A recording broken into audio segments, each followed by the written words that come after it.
ओम शांति। आज बुधवार 2 अगस्त 2023 बाबा की साकार मुरली सुनने से पहले कमेंट सेक्शन में बाबा के लिए मीठे मीठे बोल ज़रूर लिखें। बाबा के इस नए चैनल को अपना प्यार ज़रूर दें। अब सुनते हैं मुरली विस्तार से। बाबा कह रहे हैं, मीठे बच्चे, अमृत वेले उठ मेडिटेशन में बैठो, विचार करो, मैं आत्मा हूँ। हमारा बाबा बागवान है, वही खिवैया है, मैं उनकी संतान हूँ। मालिक बन ज्ञान रत्नों का सिमरन करो। बाबा क्या कह रहे हैं बच्चों से? मीठे बच्चे, अमृत वेले उठ मेडिटेशन में बैठो, विचार करो, मैं आत्मा हूँ। हमारा बाबा बागवान है, वही खिवैया है, मैं उसकी संतान हूँ। मालिक बन ज्ञान रत्नों का सिमरन करो। प्रश्न: किस एक बात का महत्व दुनिया में भी है तो बाप के पास भी है? उत्तर: दान का। तुम बच्चों को रहमदिलपन, सबके ऊपर तरस खाना है, सबको अविनाशी ज्ञान रत्नों का दान देना है।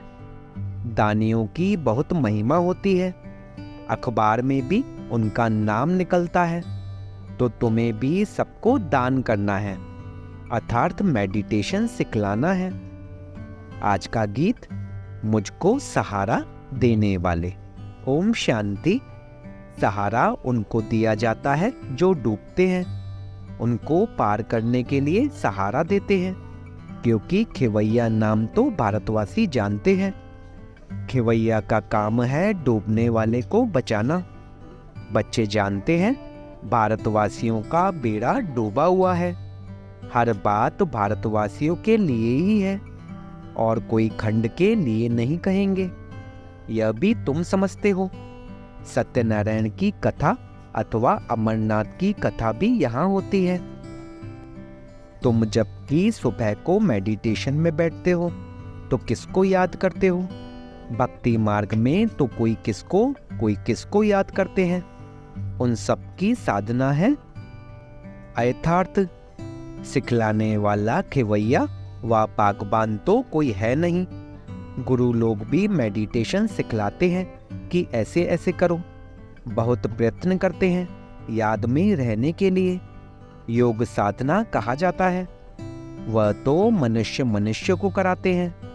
अभी तुम जानते हो, इस बगीचे का माली अथवा मालिक है परमपिता परमात्मा। कांटों के जंगल का मालिक है रावण। माया रावण कांटों का जंगल बनाती है। यह तुम्हारी बातें भी कोई जानते हैं, भूल जाते हैं। माया भुला देती है। मेडिटेशन में बैठने में भी माया बड़ा विघ्न डालती है। मेडिटेशन कैसे करो, यह भी बाप सिखलाते हैं।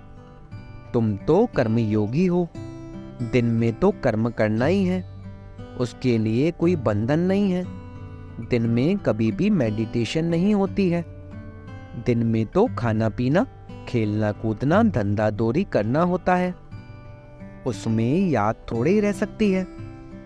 कहते तो बहुत है कि हम सारा दिन याद में रहते हैं, परंतु है तो बड़ा मुश्किल।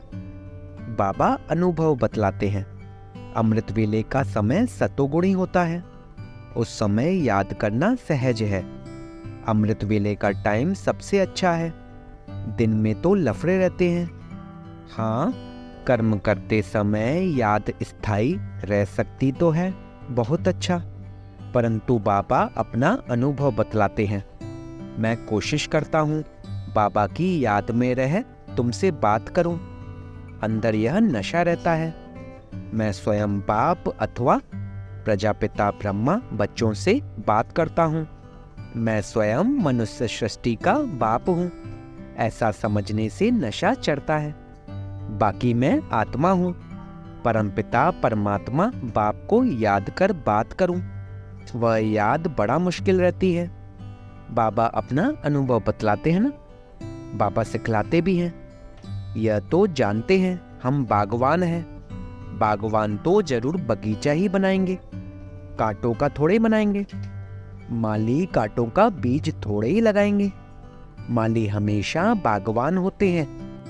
तो बाबा भी फूल लगाते हैं। फॉरेस्ट बनाने वाली है माया। उनकी मत पर चलने से मनुष्य कांटे बन जाते हैं। यह तो ज्ञान मिला है। बाबा बागवान है, खिवैया है, रहमदिल भी है, बीज रूप भी है। रात को जब बैठते हैं तो ख्याल चलता है, यह कितना बड़ा बगीचा है, पहले कितना छोटा था। तो योग के साथ साथ ज्ञान भी चाहिए। मनुष्यों के पास ज्ञान तो कुछ भी नहीं है। अनेक प्रकार के योग लगाते हैं, किसी न किसी की याद में बैठते होंगे। ज्ञान की बात ही नहीं। काली माँ की याद में बैठे होंगे तो सिर्फ काली की शक्ल ही सामने आएगी। जगदम्बा को याद करते रहेंगे, वह है भक्ति मार्ग। न बाप की याद न वर्षे की याद रहती है। भक्ति बहुत तरीके से करते हैं। माला फेरते हैं, कोई तो गुप्त फेरते हैं। हमारी भी है गुप्त माला। तो यह रस्म रिवाज भक्ति मार्ग में कितनी चलाते हैं। बाबा को छोटेपन का अनुभव है। जैसे बाप फेरते थे, हम भी उनको देख एक कोठरी में बैठ माला फेरते थे, राम राम कहते थे। बस ज्ञान कुछ भी नहीं। अभी तुम बच्चों में तो ज्ञान है। अमृत वेले इस मेडिटेशन में बैठने की आदत पड़ जाए तो बड़ा मजा आएगा। बाबा अपना अनुभव बतलाते हैं। ज्ञान में भी रमण करते रहते हैं। कितना बड़ा बगीचा है। पहले छोटा था, बीज भी याद आया, बगीचा भी याद आया। कैसे बगीचा बनता है। बाबा में भी यह ज्ञान है, हमारे में भी यह ज्ञान है। सारा झाड़ बुद्धि में आ जाता है, अंदर चलता रहता है। इसको मेडिटेशन कहा जाता है। बाप की भी खुशी, ज्ञान की भी खुशी रहती है। दोनों चीजें याद आती हैं। वह तत्वज्ञानी ऐसे मेडिटेशन में नहीं बैठते हैं। उनको तो जरूर तत्व ही याद आएगा। बस तत्व में लीन हो जाना है। रचयिता और रचना का तो उन्हों को पता ही नहीं है। तो उन्हों की और तुम बच्चों की बात और है। बाबा बीज रूप है, हमको यह नॉलेज है। रात को बैठने से अच्छे अच्छे ख्यालात आएंगे। समझ सकते हैं भक्ति मार्ग में क्या क्या करते थे। कितने हठ योग आदि सिखलाते थे। अभी तो समझ मिली है। बाप को याद करने से उनकी सारी रचना अर्थात झाड़ याद आ जाती है। हम 84 जन्मों का चक्र लगाकर आए हैं। अभी हम जाते हैं वापस। यह ड्रामा का चक्र फिरता रहता है। ज्ञान धन को भी याद करते, धन देने वाले को भी याद करते हैं। जितना याद में रहेंगे उतना अवस्था परिपक्व होती जाएगी। तुम किसको भी समझा सकते हो मेडिटेशन में हम कैसे बैठते हैं। मनुष्यों को तो अनेक प्रकार की मत मिलती है। फलाने को याद करो। यहाँ हम सब एक मत पर हैं, एक की ही याद में रहते हैं। छोटे बड़े बूढ़े सबको एक ही मत मिलती है। मेडिटेशन में तो बैठना होता है ना। हम आत्मा सो परमात्मा तो हो नहीं सकते। आत्मा कहती है हमने 84 जन्म पूरे किए, अब वापस जाना है। परमात्मा ऐसे कहेंगे क्या। वह तो पुनर्जन्म में आते नहीं हैं। तुम्हारे पास जब कोई आए तो उसे हाल में ले आओ।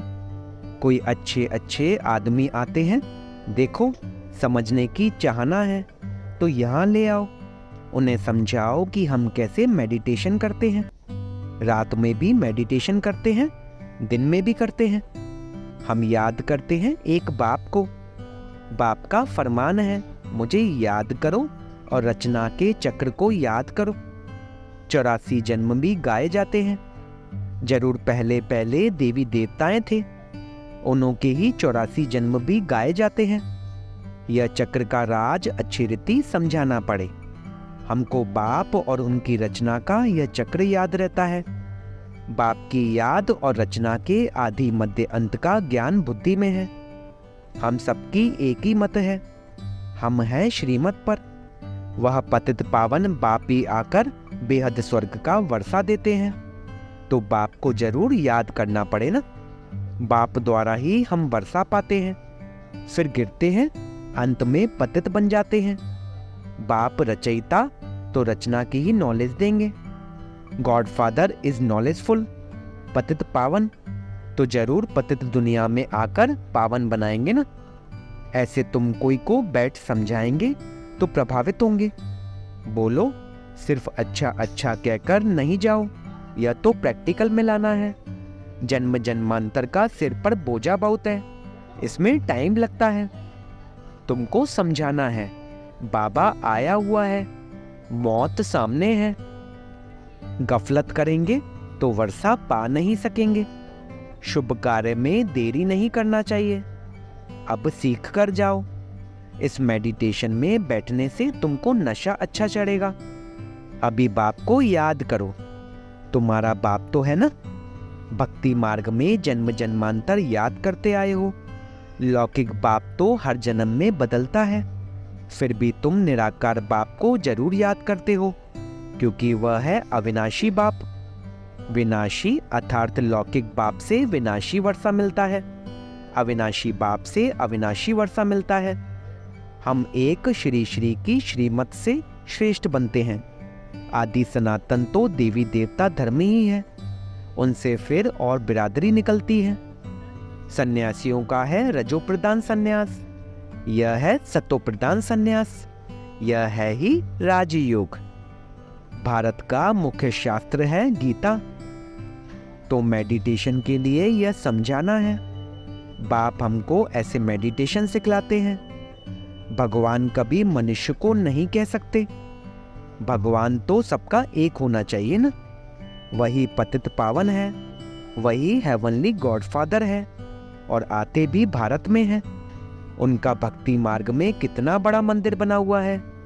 उस श्री श्री की मत से ही हम श्रेष्ठ बनते हैं। इन बातों को बैठ समझो। बाप और रचना के आदि मध्य अंत को जानो, यह और कोई नहीं जानते। सतयुग की आयु ही इतनी बतलाते हैं। पहले झाड़ नया होता है तो उसको स्वर्ग कहेंगे, फिर वह जर्जरी भूत हो जाता है। अभी यह सारी दुनिया नर्क है। घर घर तो क्या, सारी दुनिया ही नर्क है। यह है ही कांटों का जंगल, एक दो को कांटा ही लगाते रहते हैं। बाप आकर फिर गार्डन ऑफ अल्लाह बनाते हैं। बाप आकर बहिष्त स्थापन करते हैं। तुम जानते हो फूलों का बगीचा किसको और कांटों का जंगल किसको कहा जाता है। तुम देवीय फूल बन रहे हो, तो चिंतन चलता रहना चाहिए। बाबा में भी यह नॉलेज है, बच्चों में भी यह नॉलेज है। ऐसे ऐसे ख्यालात चलाने से रात को बड़ा मजा आएगा। ऐसे ऐसे समझाएं। बेचारे कुछ नहीं जानते हैं, इसलिए अपने को तरस पड़ता है। वो गॉडफादर कहते हैं, परंतु बाप को और उनकी रचना को जानते नहीं हैं। हम भी अब अल्लाह के बच्चे बने हैं। समझाने का भी बड़ा नशा चाहिए। अविनाशी ज्ञान रत्न है तो फिर दान करना चाहिए। दानी की बहुत बहुत महिमा करते हैं। अखबार में भी पढ़ता है, रिलीजियस माइंडेड ही दान करते हैं। तुम तो हो ही रिलीजियस माइंडेड। दान ही नहीं करेंगे तो मिलेगा क्या? दान तो जरूर देना है। ज्ञान दान देना तो अति सहज है। बाबा बतलाते हैं। हम ऐसे मेडिटेशन में बैठते हैं। इस दुनिया का चक्र ऐसे फिरता है। पहले एक धर्म था, पीछे यह धर्म निकले हैं। यह सब बिरादरियां हैं। यह बातें तुम बच्चों की बुद्धि में बैठनी चाहिए।